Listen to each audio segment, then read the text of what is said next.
Kali ini video biologi edukasi akan menjelaskan mengenai struktur dari nefron yang ada di dalam ginjal. Nah, struktur ini biasanya sering keluar di dalam soal.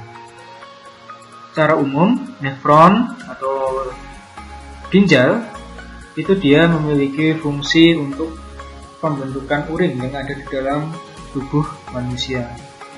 Nah, gambar dari nefron kalau kita buat sederhana, dia akan memiliki struktur yang seperti ini.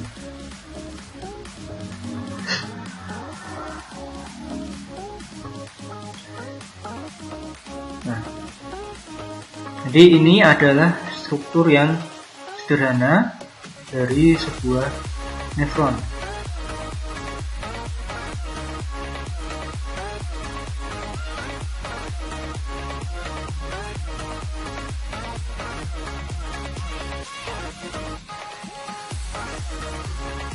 Nah, setelah kita gambar bentuk yang sangat sederhana ini, kita coba untuk memberi nama bagian-bagian dari nefron itu.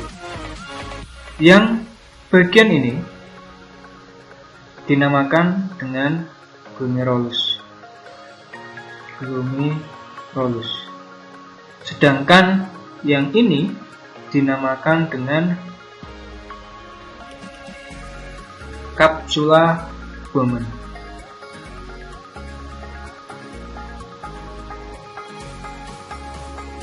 Kemudian setelah kapsula Bowman ada bagian yang dinamakan dengan tubulus contortus proximal.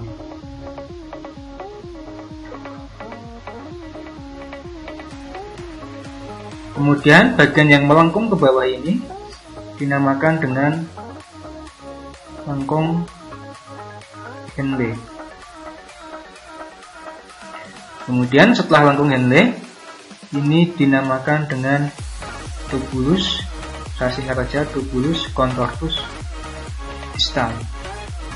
Dan yang terakhir di sini dinamakan dengan tubulus collectivus.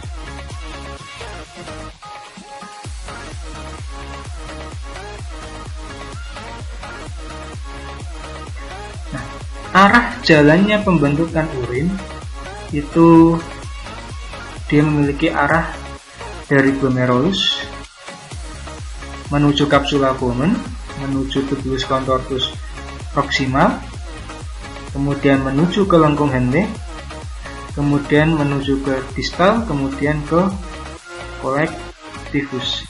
Biasanya di soal yang sering keluar adalah urutannya. Proses pembentukan urin dari glomerulus sampai tubulus contortus, tubulus collectivus. Nah, di dalam proses pembentukan urin di glomerulus ini adalah tahap pertama yang akan terjadi proses yang namanya filtrasi. Jadi di glomerulus ini akan terjadi proses yang namanya filtrasi. Atau filtrasi di sini diartikan mudahnya adalah penyaringan. Jadi di glomerulus akan terjadi proses filtrasi, yaitu penyaringan darah. Jadi darah yang masih dibutuhkan oleh tubuh, dia akan dikembalikan lagi ke dalam pembuluh darah, sedangkan zat yang tidak dibutuhkan akan masuk ke dalam kapsula Bowman, kemudian ke tubulus contortus proximal. Nah, buat di sini aja biar lebih mudah. Tahap pertama ada filtrasi, di sini sudah saya beri. Pada tahap filtrasi akan terbentuk yang namanya urin primer. Nah, urin primer ini hasilnya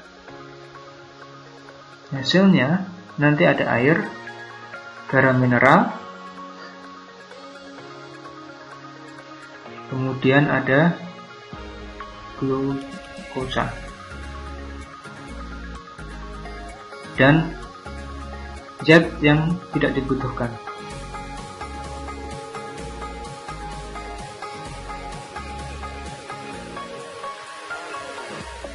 Tahap kedua akan terjadi di tubulus contortus proximal ini, dinamakan sebagai reabsorpsi.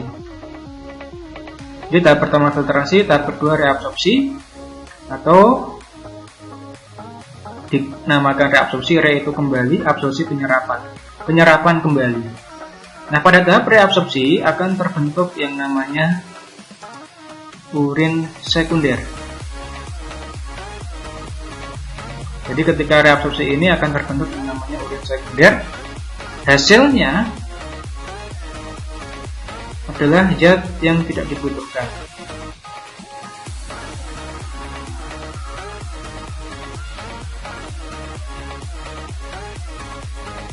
Tahap ketiga ada di bagian distal ini yang dinamakan dengan augmentasi. Augmentasi itu adalah penambahan kembali.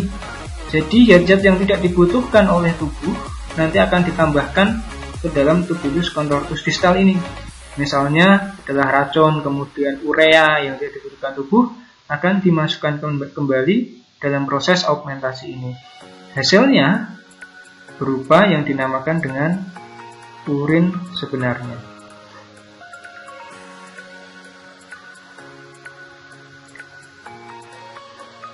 Jadi, yang perlu diperhatikan di dalam proses struktur nefron ini adalah urutannya, kemudian prosesnya. Tahap pertama filtrasi terjadi di glomerulus. Tahap kedua ada yang dinamakan dengan reabsorpsi, terjadi di proximal. Kemudian yang ketiga adalah augmentasi yang terjadi di tubulus contortus distal. Nah, kemudian yang paling penting di sini adalah ada istilah glukosa di sini.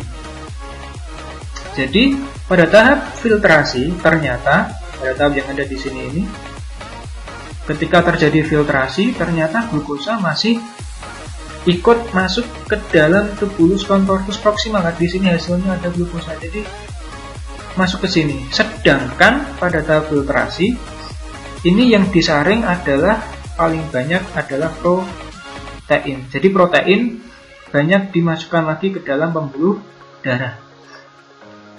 Nah, biasanya yang sering ditanyakan dua ini, protein dan glukosa ini. Jadi ini sering ditanyakan protein sama glukosa. Misalnya gini pertanyaannya. Zat yang masuk ke dalam tubulus contortus proximal itu apa? Nanti ada dua pilihan, protein sama glukosa. Nah, jawablah yang glukosa, karena protein sudah disaring. Pertanyaan yang sering diajukan lagi adalah, misalnya, jika di dalam urinnya ketika dilakukan proses tes masih ada kandungan protein, maka kemungkinan yang mengalami kerusakan di bagian apa? Maka jawabannya, karena di sini protein itu harus disaring di bagian glomerulus, maka kemungkinan yang mengalami kerusakan adalah di bagian glomerulusnya, karena dia tidak mampu menyaring protein ini. Sebaliknya, jika di urin itu masih ada glukosa, maka yang kemungkinan mengalami kerusakan adalah di bagian tubulus contortus proximal. Kenapa? Karena glukosa proses penyaringannya ada di tubulus contortus proximal.